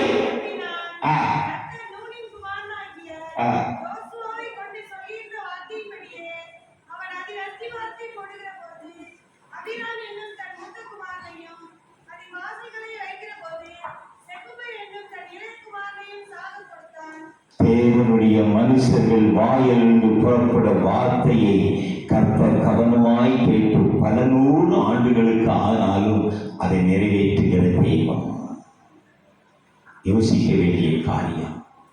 தேவனுடைய ஊழியர்களுக்கு விரோதமாய், பரிசுத்தவான்களுக்கு விரோதமாய் எந்த ஒரு நபர் கைவிட்டப்படுகிறாரோ, சுட்டி காண்பிக்கப்படுகிறாரோ, இங்கே எரிகோவை ஆண்டவர் அங்கே சபிக்கிறார். அங்கே சாதாரணமா இல்லை, இதை எடுத்து கட்டமொழி யாரா இருந்தாலும் சரி, தலப்புல ஆசுவ தலப்புல சாவுதான். அதே மாதிரி நடந்தது. யோசுவாவை தெரியாமல் பல 100 ஆண்டுகளுக்கு பிற்பாடு நடக்கிறது. சொன்னது சொன்னபடி பரிசுத்தவான்கள். எனக்கு அருமையான தேவனுடைய பிள்ளைகளே, உங்கள் வாயிலிருந்து அபிஷேகம் பண்ணப்பட்ட கர்த்தருடைய பிள்ளைகளே, அதை அப்படியே நிறைவேற்றுவார். உனக்கு எதிராக ஒரு 1000 வருகிறது என்று சொன்னால், உன் வாயிலிருந்து சாபம், உன் வாயிலிருந்து வார்த்தை புறப்படும் என்று சொன்னால், அதை அப்படியே நிறைவேற்றின ஆண்டவர். அல்லேலூயா, அல்லேலூயா. கர்த்தர் மகிமையான இந்த ராத்திரி வேளையில இன்னும் ஒரு காரியம். அன்றைக்கு ஆண்டவராக இயேசு கிறிஸ்துவை அங்கே பிலாத்து முன்ன நிற்கும் பொழுது எல்லாரும் சிறுவேலை இவனை அறையும் மறையும் என்று சொன்னார்கள். அப்பொழுது பிலாத்து ஒரு பாவம் அறியலையே, இந்த பாவம் இவன் பட்டதான இந்த தீர்ப்பு சாபம், அதை நான் என்ன கை கழுவும் போது அவர்கள் சொன்னார்கள், இந்த சாபம் எங்கள் மேலும் எங்கள் பிள்ளைகள் மேலும் வரட்டும் என்று சொன்னேன். எங்கள் மேலும் எங்கள் பிள்ளைகள் மேலும் வரட்டும் என்று சொல்லி தனக்கு தானே மற்ற 27, 25 நீங்கள் படிக்க வேண்டாம். அங்கே தனக்கு தானே அந்த சாபத்தை அவர்கள் பேசினார்கள். இது எங்க மேல எங்க பிள்ளைகள் வரட்டும் என்று சொல்லி என்ன நடந்து தெரியுமா? இயேசு கிறிஸ்து சிலுவையில் அடிக்க சொன்ன யூதர்கள் அன்றைக்கு. அதுக்கு குறிப்பால் கிபி 60 இருந்து 65 வரை 62 நீரோ மன்னன் பிடிவாசித்தான் அங்கே ரோம் எரியும் பொழுது என்று சொல்வார்கள். அந்த மன்னன் ஆட்சி காலத்திலே யூத பிள்ளைகளை தூக்கி சோறிலே அடிப்பார்களாம். ரத்தம் பீரிட்டு அடிக்குமா? அன்றைக்கு சொல்ல வார்த்தை. ஹிட்லர் காலத்திலே சமீப 100 ஆண்டுகளுக்கு முன்பதாக நடந்த சம்பவம். ஹிட்லர் காலத்திலே அநேக யூதர்களை பலி கொடுத்தான். அநேக யூதர்களை சாபம் வாழ்க்கையிலே ஒரு நாள் மாறாதபடி வாழ்க்கையை பிடித்துக் கொண்டிருக்கின்றதோ? இந்த வார்த்தையை வீடுகளிலே உட்கார்ந்து கேட்டுக் கொண்டிருக்கிறீர்களோ? உங்கள் வாழ்க்கையிலே சாபம் இன்றைக்கு எந்த ஒரு காரியத்திலும் மீள முடியாதபடிக்கு எத்தனையோ நேர்த்திக்கடன்கள், எத்தனையோ பொருத்தனைகள், எத்தனையோ காரியங்களை நீங்கள் செய்துவிட்டோம். இன்னும் நீங்கள் சாபங்கள் வாழ்க்கை விட்டு போக பார்க்கின்றது. என் குடும்பத்திலே சாபம், என் குடும்பத்திலே ஒரு மோசம் இல்லை, என் குடும்பத்திலே ஒரு நிம்மதி இல்லை, எங்கள் குடும்பத்திலே இன்றைக்கு பிரச்சனை மேல் பிரச்சனை, குழந்தை பாக்கியம் இல்லாதபடிக்கு இன்றைக்கு சாபத்திலே நீ கிடைக்கின்றோம், வேதனை படுக்கையை கிடைக்கிறோம் என்று சொல்லியிருக்கிறீர்களா? இந்த ராத்திரி வேளை சாபத்தை சிலுவையிலே மரத்திலே தூக்கப்பட்டிருப்பதும் சபிக்கப்பட்டிருக்கிறான் என்று சொல்லபடி உங்களுக்காகவும் எனக்காகவும் சிலுவையில் அடிக்கப்பட்ட ஆண்டவர் சாபத்தை தீர்க்க வந்த தெய்வம் இந்த ராத்திரி வேளை ஒரு வாழ்க்கையை மாற்றி போடும்படி நமத்திலே கடந்து கொண்டிருக்கிறார். அல்லேலூயா. நான் சொல்ல முடியும், ஒரு விஷயம் பல ஆண்டுகளுக்கு முன்பதாக திருவாரூர் பட்டணத்திலே அழைத்து சென்றார்கள். ஒரு இரவிலே ஒரு சகோதரி, ஒரு கிறிஸ்துவ ரோம கத்தோலிக்கத்திலே அவள் சிஸ்டராக இருந்தவள். சில சாபத்தின் நிமித்தமாக படுக்கையாக விட்டாள். அவள் வாழ்க்கையிலே அவள் எழுந்து நடக்க முடியவில்லை. பல கோயில்களுக்கு சென்றார்கள், பல ஃபாதர்ஸ் போனால், பல மந்திரவாதிகளிடத்திலே போனால் எழுந்து நடக்க முடியவில்லை. நான் இரவிலே என்னுடைய உடன் ஊழியர் கடந்த ஆரம்ப ஊழிய நாட்கள் அது திடீரென்று சொல்லி என்னை ஆண்டவர் ஒரு 10 மணிக்கு நீ என்னை எழுப்பி போக சொல்கிறார். நான் அங்கே போக முடியாத என் உடல் சூழ்நிலை வீட்டிலே இருந்தேன். திடீரென்று நான் அங்கே 2 மணிக்கு திருவாரூரிலே ஒரு 2-3 தெரு அந்த தேர் இருக்கிற கோயிலுக்கு அப்பால் நான் தள்ளி அந்த வீட்டிலே நான் கடந்து சென்றேன். அங்கே செபித்தவர்கள் உட்கார்ந்தவர்கள் அற்புதம் நடக்கவில்லை. நடந்த சம்பவம் வீட்டிலே சாபம். உன்னுடைய காரியங்கள் இன்றைக்கு மீள முடியாதபடிக்கு இருக்கலாம். படுத்து கிடக்கிறாள், எழுந்து நடக்க முடியவில்லை. நான் போன உடனே எல்லாரும் இருந்து ஒரு வார்த்தையை கர்த்தர் வெளிப்படுத்தினார். இதுக்கு அடுத்த தெருவிலே ஒரு பீரோவில் மஞ்ச பையில சில பொருட்கள் விழுக்கு மந்திரம் பண்ணி வைத்திருக்கிறான பொருட்களை வைத்திருக்காள். இவர்களே சென்று அதை எடுத்துவார்கள் என்று சொல்லி அனுப்பினேன். கர்த்தர் சொன்னார். அப்படியாக அந்த தெருவிலே போய் அந்த பீரோடைய கலரை காண்பித்தார். அந்த மஞ்சை பையை என கர்த்தர் காண்பித்தை எடுத்து வந்தார்கள். ஒரு சின்ன டிஃபன் பாக்ஸ் இருந்தது, இன்னும் சில கயிறுகள் இருந்தது. எங்கெல்லாமோ கோயில்களிலே சில தேவாலய ஆர்சி சபையிலும் மற்ற இடங்களிலும் போய் வாங்கினார். உடனடியாக அவளை சாந்தம் அவளை விட்டு நீங்கும்படியாக சொல்லித்தோம். இயேசுவின் நாமத்தில் தூக்கிவிட ஆரம்பித்தோம். அவள் எழுந்து ஓட ஆரம்பித்தாள், நடக்க ஆரம்பித்தாள், ஓடினாள். இன்றைக்கும் மகிமையாய் திருவாரூர் பட்டணத்தில் இருக்கிறாள். அல்லேலூயா, அல்லேலூயா. நான் அதை கொண்டு வந்து அங்கே இருக்கிற அதிகால வேலை அந்த தேர் எனக்கு அதிகாலை 5 மணிக்கு அதை வச்சு அதை பக்கத்தில் வச்சு அதை உடச்சி பார்க்கணும். உள்ள ஒரு தாயத்து இருக்குது, ஒரு டப்பா ஃபுல்லாக திருநீர் இருந்தது. அவளை எழுந்து நடக்க முடியவில்லை. நீ பிரார்த்தனைகள் பண்ணி இருக்கலாம், எத்தனையோ நேர்த்தி கடன்கள் இருந்திருக்கலாம். உன் வாழ்க்கையில் இன்றைக்கும் தீர்க்க முடியாத பிரச்சனைகள் மத்தியிலே சாபத்தில் வாழ்ந்து கொண்டிருக்கின்றாயோ? எங்கள் வாழ்க்கையை மாற்றின என் தெய்வம். சாபத்திலேயே வாழ்ந்து கொண்டது என்னுடைய குடும்பம். சாபத்திலேயே ஊழி போய் கொண்ட எங்கள் குடும்பம். சிறிய வயதிலே தகப்பனாரை இழந்து போய் கொண்டிருந்த எங்கள் குடும்பத்தின் தொடர்ச்சியான சாபங்களை என் தேவனின் சாபத்தை தீக்கி இன்றைக்கு என் ஆண்டவரை சுமக்கும்படியான கிருபை செய்திருக்கின்றாரே. என கருமையான கர்த்தருடைய பிள்ளைகளே, ஒரு வாழ்க்கையில் எந்த சாபத்திலே இன்றைக்கு குடியிருக்கிறீர்கள்? இந்த வார்த்தைகளை கேட்டுக் கொண்டிருக்கிற என் கருமான சகோதர சகோதரிகளே, ஒரு வாழ்க்கையிலே தொடர்ந்து சாபங்கள் பிடிக்கின்றதோ? ஒரு ஆச்சரியமான காரியத்தை சில ஆண்டுகளுக்கு முன்பதாக பார்க்க நேர்ந்தது. தூத்துக்குடி பட்டணத்திலே ஒரு திருச்சபையிலே ஒரு கணவன் 3 நாள் கூட்டத்திற்காக அழைக்கப்பட்டிருந்தேன். அந்த சபையினுடைய பாஸ்டர் அங்கே அவர் பிரசங்கித்திருந்தார். தீர்க்க தரிசனங்கள் எல்லாம் முடிந்து போய்விட்டது, இந்த நாட்கள் அதெல்லாம் இல்லை என்று சொல்லியிருந்தார். அப்பொழுதுதான் நான் அங்கே போயிருந்தேன். 3ஆம் நாள் கூட்டம். அந்த சபையினுடைய ஊழியர் பாஸ்டர் லேட்டாக அங்கே வந்தார். மற்றவர்கள் நடத்தினார்கள். இந்த பிரசங்க வேலை முடிந்தது, செபிக்க ஆரம்பித்தோம். நடந்த சம்பவம். அவர் லேட்டாக வந்ததை குறித்து கேட்கும் பொழுது கர்த்தர் அந்த ராத்திரி வேளையில ஒரு காரியத்தை அவரை நோக்கி கை நீட்டி பேச ஆரம்பித்தார். ஒரு சாபம் இன்றைக்கு மாறுகிறது என்று சொல்லி பரம்பரையாய் என ஆச்சரியப்பட்டு போனேன். அவர் சொன்ன வார்த்தை, அவர் குடும்பத்துல எல்லாருக்கும் பைல்ஸ் மூலமையாக, எல்லாத்துக்கும் ரத்தம், எல்லாம் ரத்தம் போய்கிட்டு இருக்க, ரத்த வியாதி, ரத்தம் பிளீடிங் வரும்பொழுது அவருடைய மகனை ஆஸ்பத்திரி சேர்த்து விட்டு அவருடைய மனைவியை சேர்த்து வர. அப்பதான் அந்த இடத்துல வந்து சொல்லும் பொழுது சொன்னார், எங்களுடைய 3 தலைமுறைக்கு முன்னும் உள்ள தாத்தா கன்னியாகுமரி மாவட்டம் திருவாரூர் அரண்மனையில மரண தண்டனை கழுவுல ஏற்ற மரண தண்டனை கைதிகளை அந்த ஒரு சார்பான ஒரு குச்சியில் அவங்கள தூக்கி உட்கார வச்சிருவாங்க. அப்படியே மேல புஷ் பண்ணுவாங்க. அவன் சபித்து கொண்டே இருந்து அவன் சாவுவான். அதே போல எங்கள் குடும்பத்தில் இந்த மூல வியாதி எங்கள் அம்மா சொன்னாங்க இது தீராது என்று சொல்லி அது ராத்திரி வழி கர்த்தர் வெளிப்படுத்தினார். அவரை நோக்கி கர்த்தர்காலம் நடந்துவது இன்றைக்கும் அந்த சாபம் நீங்கி நன்றாக வாழுகிறார்கள். வாழ்க்கையில் இப்படிப்பட்ட காரியங்கள் என கருமையான தேவ பிள்ளைகளே, இன்றைக்கு நம் தேசம் இப்படி சாபத்தில் இன்றைக்கு வாழ்ந்து கொண்டிருக்கிறதே. தனக்கு நிம்மதி இல்லை என்று சொல்லி தனக்கு நிம்மதி வேண்டி ஒரு கூட்டம் இன்றைக்கு எத்தனையோ காரியங்களை பார்க்க போய் கொண்டிருக்கிறார்களே. ஒரு வாழ்க்கையில் இன்னைக்கு எப்படிப்பட்ட காரியம்? ராத்திரி வேலை கர்த்தர் ஒரு வாழ்க்கையை மாற்ற விரும்புகிறார். ராத்திரி வேலையில் உடைய தேடி வந்த இயேசு உடைய மாற்றவர்களை எழுந்து இருக்கலாமா, இதனை எழுந்து இருக்கலாமா, ஒரு மறுரூபத்தை பார்க்கும்படியாய் சத்துருவின் போராட்ட பிசாசின் பிடியிலே இருந்து கொண்டிருக்கின்றாயோ, உன் குடும்பத்தின் மேன்மையை பார்க்க முடியாதபடிக்கு நீ இருந்து கொண்டிருக்கின்றாயோ, ஹல்லேலூயா, ஹல்லேலூயா. ராத்திரி வேளை கர்த்தருடைய மகிமை உன்னை தேடி கடந்து வருகிறதை நான் பார்க்கிறேன். சத்துருக்கள் மத்தியிலே ஒரு பந்தியை ஆயத்தப்படுத்துகிற என்னுடைய கர்த்தர் உனக்கு இந்த ராத்திரி வேளை ஒரு பந்தியை தேவன் ஆயத்தப்படுத்துகிறவர். ஹல்லேலூயா. நிம்மதி இல்லாதபடிக்கு வாழ்ந்து கொண்டிருக்கிறாயோ, குடும்ப வாழ்க்கையின் சூழ்நிலையில் தள்ளப்பட்டிருந்து கொண்டிருக்கிறாயோ, இன்றைக்கு இந்த ஜபங்களை ஆயத்தப்படுத்த எனக்கு அருமையான தேவ பிள்ளைகளே, இந்த வேதியிலே குடியிருக்கின்றவர்களே, கர்த்தருடைய கிருபை உங்களை நோக்கி கடந்து வருகிறது. தெய்வத்தினுடைய சத்தம் சாமம் உங்கள் வாழ்க்கையிலே குடியிருக்கிறது என்று சொன்னார். வாழ்க்கையிலே எவ்வளவு சம்பாதித்தும் இன்னும் மீள முடியாத சாபத்தில் கடந்து கொண்டிருக்கிறோம் என்று சொன்னார். பொல்லாத ஆவி, பொல்லாத பிசாசின் மாந்திரீகங்களை நாங்கள் வாழ்ந்து கொண்டிருக்கிறோம் என்று சொன்னார்.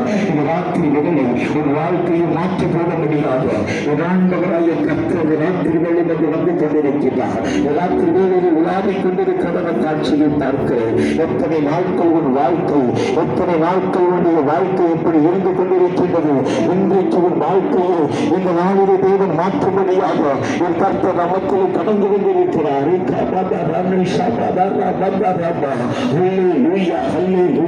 வாழ்களை திறந்து கர்த்தரை மகிமைப்படுத்தப் போகிறோம். வாழ்களை திறந்து என் தேவனை மகிமைப்படுத்தப் போகிறோம். என் தேவன் சரித்திரம், என் தேவத்தின் வார்த்தைகள் உண்மை சத்தியமானவர்கள். எழுதப்பட்ட வார்த்தை மரத்தில் தூக்கப்பட்ட எவனும் சமைக்கப்பட்டிருக்க சொன்னது போல என் ஆண்டவராக இயேசு மரத்தில் தூக்கப்பட்ட என் இயேசு அதை சரியாக தொடர்ந்து கூப்பிட்டுக் கொண்டே சென்றார். அவர் சாபத்தை தீர்க்க வந்து போல ஆட்டுக்குட்டி என்று அவர் கூப்பிட்டுக் கொண்டே சென்றார். நான் சொல்ல ஆண்டவர் சொன்னாரோ, இயேசுவின் துணிக்கை ஞானி என்று சொல்லி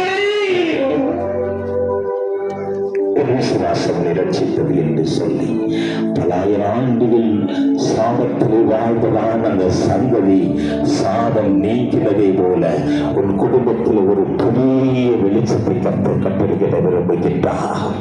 இந்த வார்த்தை எங்கெல்லாம் இருந்து நீங்கள் கேட்டுக் கொண்டிருக்கிறீர்களோ, உங்கள் வாழ்க்கையில் ஒரு மறுரூபத்தின் ராத்திரி வேளையில் உண்மையின் முடிவோ சிறுகளை அடிக்கப்பட்டு இன்றைக்கும் சூழலோடு வாழ்ந்து கொண்டிருக்கிறதைவோ சாபத்தை தன்னால் சுமந்ததைவோ எத்தனை பிரார்த்தனைகளும் எத்தனை வேண்டுதல்களும் கூறாத சாபங்கள் பள்ளி சூரியங்கள் எல்லாவற்றையும் எடுத்து போடுவதை குரல்களை சந்திக்கிறதையா இருக்கிற இடத்தில் அந்த சமூகத்தில் அர்ப்பணிப்பீர்களா? அர்ப்பணிப்பீர்களா? எத்தனை ஆண்டுகளின் குடும்பத்தில் எந்த காரியம் பிடித்திருந்தாலும் இன்றைக்கு இன்றைய மாற்றம் வருவதால் ஒன்று இன்னொரு காரியம் சாபத்திலே கிடக்கிற ஒரு கூட்டம் இயேசு என்கிற துணிக்கை இல்லாதபடி கிடைத்ததற்கு எழுதிக் கொண்டிருக்கிற ஒரு கூட்டம் இன்றைக்கு வெளியே கிடந்து கொண்டிருக்கின்றதே. அவர்களுக்காக இயேசு என்கிற துணிக்கையை பிடிப்பதற்கு உன்னை தெரிந்து கொள்ளும்படி கர்த்தர் விரும்புகிறார். என கருணையான தேவ பிள்ளைகளே, ஒரு நோக்கத்தோடு இந்த இடத்தில் இந்த கூட்டம் ஒழுங்கு செய்யப்பட்டிருக்கிறது அல்லவா? இயேசு என்கிற துணிக்கை இல்லாதபடிக்கு ஒரு கூட்டம் வெளியே கலந்து கொண்டிருக்கின்றது. பரவாயில்லை, நீங்கள் வாழ்க்கையை பார்க்கக்கூடாதபடிக்கு இன்றைக்கு நோக்கி அவளை போய்கொண்டிருக்கிற காரியங்கள். ஆனால் அவர்களுக்காக இயேசு என்கிற துணிக்கையை சுமந்து செல்வதற்கு காடுகளிலும் மலைகளிலும் கூட்டங்கள் அறியாமையிலே வாழ்ந்து கொண்டிருக்கிறார்கள். அவர்கள் மத்தியில் இயேசு என்கிற துணிக்கை கொண்டு செல்வதற்கு ஆண்டவர் உரை தெரிந்து கொண்டிருப்பதை நான் பார்க்கின்றேன். அதற்காக நம்மை விடுகிறது இருக்கிற இடத்துல நாயேற்றம் இயேசு என்கிற துணிக்கை நான் கொண்டு செல்வதை நாயேற்றம் என்று சொல்லுகிறவர்கள் ஒன்று இன்னொன்று என் வாழ்க்கை குன்றி போய் கிடக்கிறது. என் வாழ்க்கையில் சாபத்தில் வாழ்ந்து கொண்டிருக்கிறேன். ஒன்றும் செய்ய முடியாத நிலையிலே வாழ்ந்து கொண்டிருக்கிறேன். ஆண்டவர் இல்லைதான் உண்மையில் அவருடைய தொடர்பு ஒரு நாட்டிற்கு அது தொழிலை உணர உறுப்பினர் சமூகங்கள் அவை கரங்களை உயர்த்த முடியுங்கள். நீங்கள் கரணம் மற்றும் அசுவாரி கொண்டிருப்பதை பார்க்கிறோம். நல்ல முடியா நல்ல மாறிகளை பிறந்து மகிமைப்படுத்த போகிறோம். நமக்கு கடந்து வருகிறது. போட்டுக் கொள்ளுங்கள். வாழ்க்கையை சந்திக்க முடியாத பிரச்சனை உன் வாழ்க்கை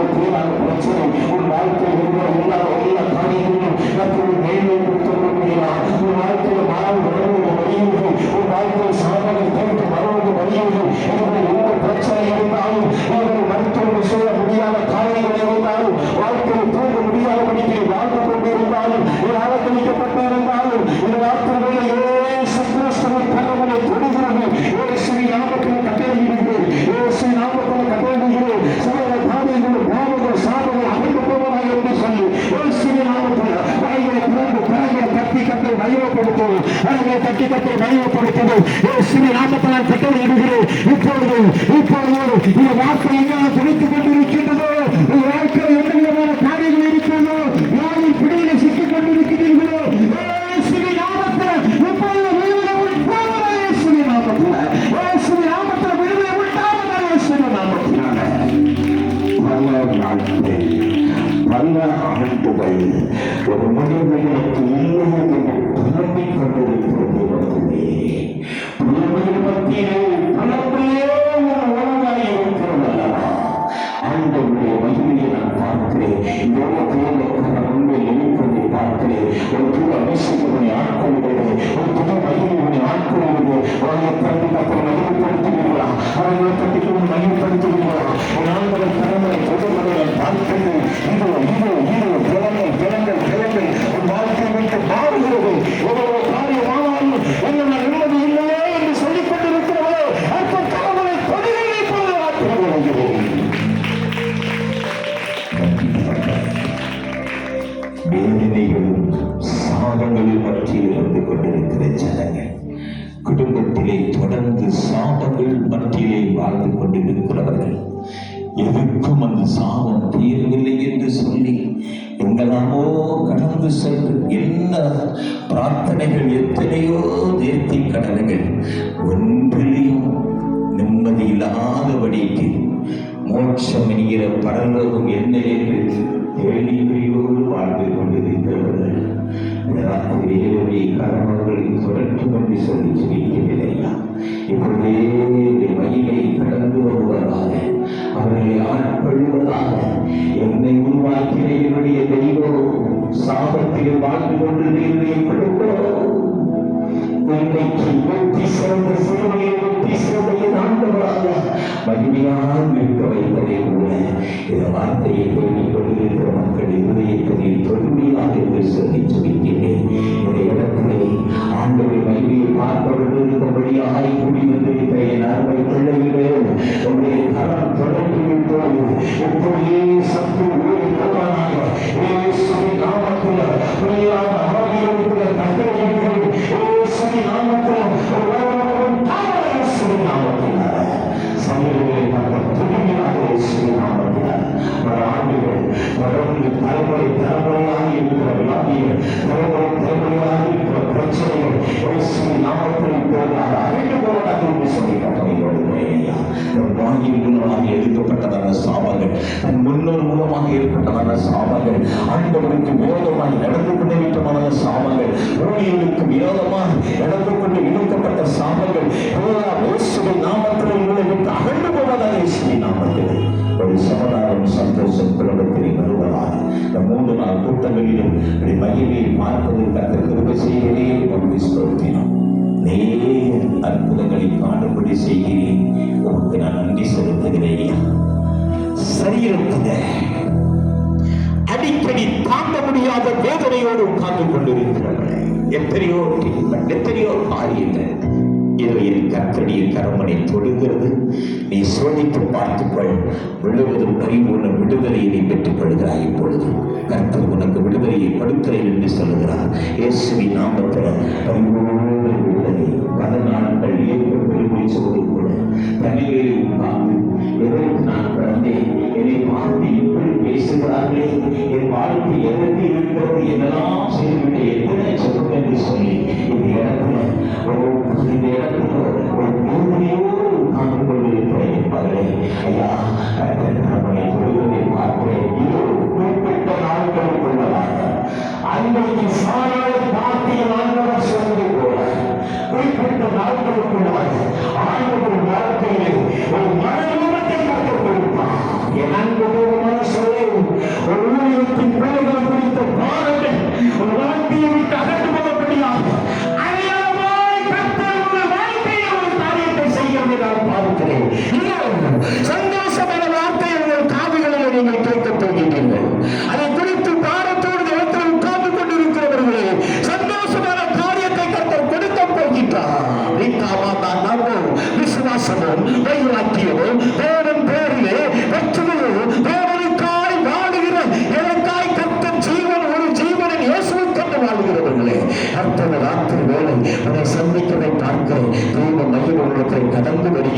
ஒரு சந்தோஷமான வார்த்தையை உன் காதுகளிலே கேட்கப் போகிறாய். அது நடக்கும். ஒரு முடிவை மாற்றிக்கொள், ஒரு முடிவை மாற்றிக்கொள்.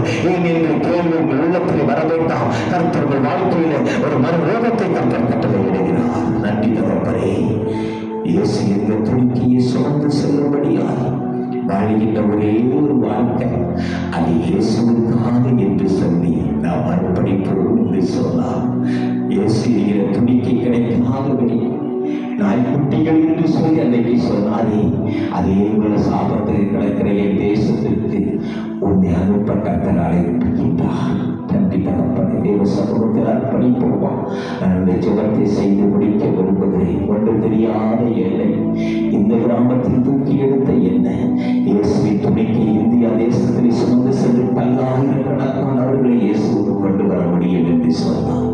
இந்த கிராமத்தில் கிடக்கிற ஒரு கூட்டத்தை தூக்கி நிறுத்த இந்த நல்லூர் தூய பொருளின் ஆலயத்திலிருந்து ஒரு கூட்டம் தேசம் முழுவதும் கடந்து செல்லும்படியாக உண்மையே இந்த காரியம் போடப்படுகிறது. கர்த்தரை மையப்படுத்தி வாயால் காரியங்களை தட்டி வீடுகளோடு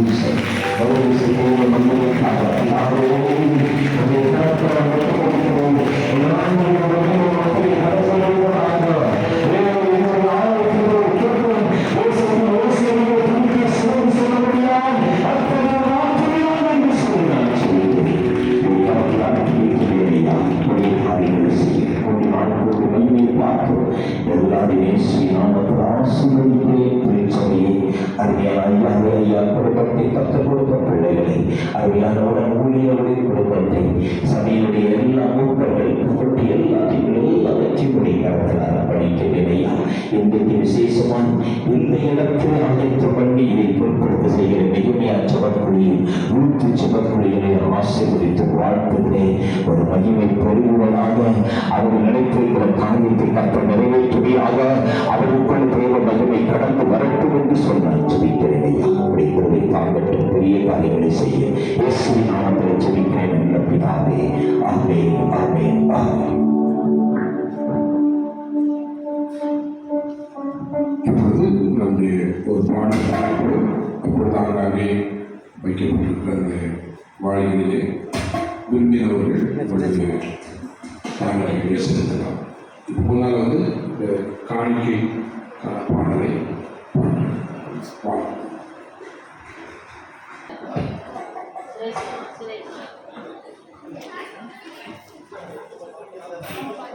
பாடல் எண் 10.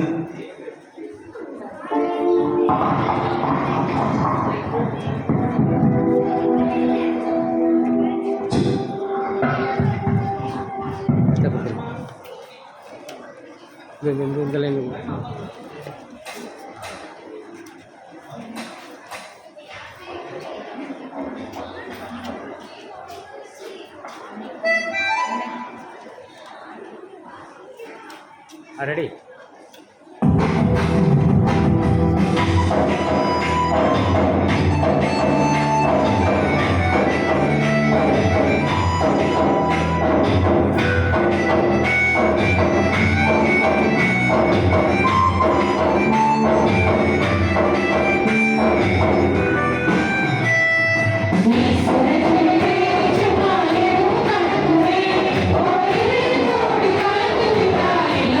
Thank you.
நாம் ஜெபம் செய்து நிறைவு செய்வோம். ஜெபிப்போம். இழந்த காலத்திலேயும் இந்த நாட்களிலே இந்த பகுதியிலே வந்து கர்த்தரை மகிமைப்படுத்தவும் ஆண்டவர் வார்த்தைகளை கேட்கவும் ஆண்டவரே ஒருவருக்காக ஒரு ஜெபிக்கவும் இணைந்து ஆண்டவரை மகிழவும் கர்த்தர் கொடுத்த நல்ல வாய்ப்புக்கான ஒரு சூழலப்பா. வார்த்தைகளுக்காக நன்றி. எல்லா பாவங்களையும் சாபங்களையும் சிறுவையும் சுமந்து தீர்த்தை நாங்கள் இயேசுவுக்காக ஸ்தோத்திரம். அவரை விசுவாசிப்பதன் மூலமாய் ஆண்டவரே சாபங்களிலிருந்து பிசாசு கிரியைகளிலிருந்து ஆண்டவரே தேவரீர் ஞானிகளிலிருந்து விடுதலை தருகிறீ. அதற்காக ஸ்தோத்திரிக்கிறோம். வார்த்தைக்காக நன்றி. யார் யார் விடுதலைக்காக ஆசீர்வாதத்திற்காக ஏகத்தோடு இருக்கிறார்கள் ஒவ்வொருவரையும் ஆசீர்வதிங்க, விடுதலை செய்யும். வார்த்தையை கொண்டு வந்து அதற்காக நன்றி சொல்கிறோம். அவர்களுடைய மனைவியும் மற்ற குடும்பத்தின் மக்களையும் ஆசீர்வதிங்க. தொடர்ந்து ஆண்டு தேசம் எங்கும் நீங்கள் பயன்படுத்துங்க.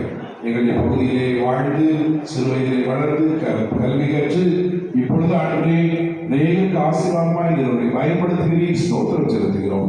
தகப்பனே இந்த அருமையான ஜெபக்குழுக்களுக்காக ஸ்தோத்திரிக்கிறோம். பிள்ளைகள் ஆண்டுமே அவர்கள் செய்த எல்லா பிரயாசங்களுக்காக நன்றி. ஆண்டுடைய பாடல் பயிற்சிக்காக ஒரு ஸ்தோத்திரம். ஆண்டுமே தேவரீர் அவர்கள் கொடுத்து அவர்களுக்கு ஜெபித்தவர்கள் திட்டமிட்டவர்கள் எல்லாருக்கும் அவங்க ஸ்தோத்திரிக்கிறோம். ஒருவரை ஆசீர்வதிங்க. வளாகத்தில் தந்த அன்பான குடும்பத்தின் மக்களை அதன் ஆசீர்வதிங்க. தெய்வ கிருபை கூட இருக்க வேண்டும் நாங்கள் ஜெபிக்கிறோம். தொடர்ந்து அன்பிலும் ஐக்கியத்திலும் பரிசுத்தத்திலும் கர்த்தரை அறிவிலும் நாங்கள் தொடர்ந்து வளர கர்த்தர் உதவி செய்கிறோம். இயேசு கிறிஸ்துவின் மூலம் தாழ்மையோடு வேண்டிக் கொள்கிறோம். நல்ல பிதாவே. நம்முடைய கர்த்தராகிய இயேசு கிறிஸ்துவின் கிருபையும் தேவனுடைய அன்பும் பரிசுத்த ஆவியானவருடைய ஐக்கியமும் நாம் அனைவரோடும் கூட எப்போதைக்கும் இருப்பதாக. என் ஆத்மாவே கர்த்தரை ஸ்தோத்திரி, உங்களுடனே பரிசுத்த நாமத்தை ஸ்தோத்திரி. என் ஆத்மாவே கர்த்தரை ஸ்தோத்திரி, கர்த்தர் செய்த சகல உபகாரங்களை மறவாதே. ஆமென். உங்களுக்காக ஒரு உணவு ஆயத்தப்படுத்தப்பட்டிருக்கிறது. நீங்கள் ஒருவருக்கு உதவி செய்து கடந்து சென்ற உணவருந்தி மகிழ்ச்சியோடு கடந்து செல்ல விளையாடுவோடு கேட்கிறோம். God bless you.